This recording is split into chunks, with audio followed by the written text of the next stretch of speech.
Hey guys, today is Monday, August 10th, and this is another Tech Weekly video special, so let's get started.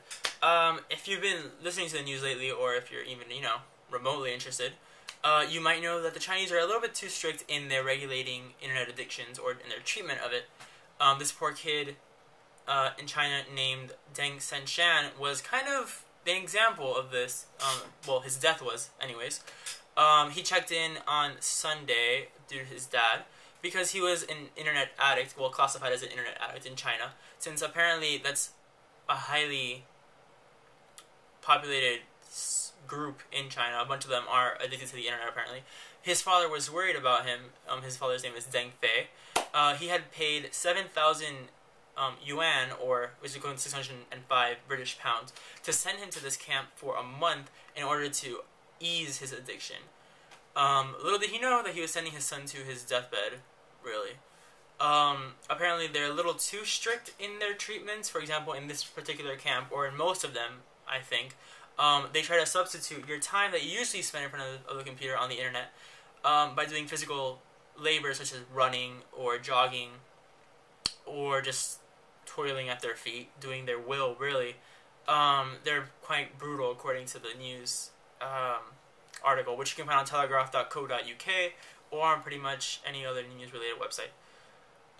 Basically, after he checked in, he was immediately put into solitary confinement due to the fact that when he was running, doing his physical labor, he was running too slowly. So the supervisor took him to solitary confinement and beat him to death because he was running a little under par, which, as far as I'm concerned, is kind of a little harsh, don't you think?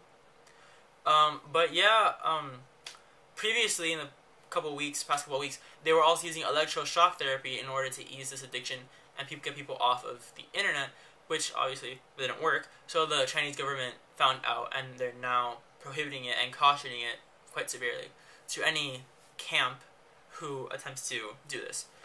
I think that's kind of retarded. I mean, yeah, a lot of Chinese people, as has been reported, have been addicted to the internet, mainly because of social stresses, because they might not be able to live up to the expectations of their parents, so they seek out the internet and forums or chat rooms or etc. just to, or MMORPGs, in order to just separate themselves from the real world, which kind of makes sense if they have that many expectations to live up to. But yeah, that's in a lighter news note, I guess.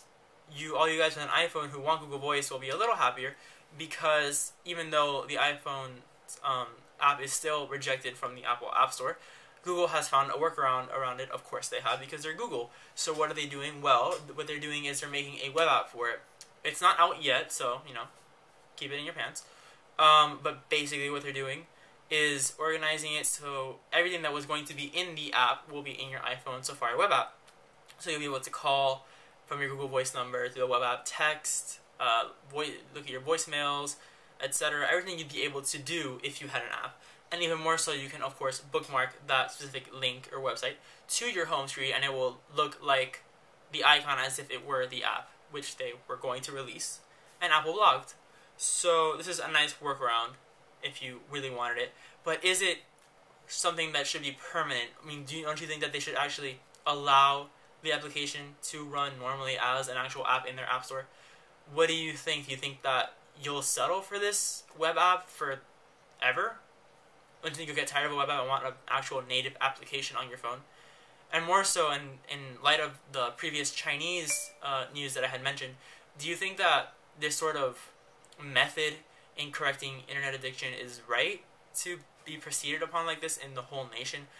Do you think there should be an alternative method, like, I don't know, instead of physical labor such as that and getting beaten upon, maybe, I don't know, taking up another hobby? I don't know, going out to the movies or something? What do you think? Leave me a comment below, and of course, make sure to rate and subscribe. This is another Tech Weekly special, and I'll probably do another one later on this week. Until then, bye.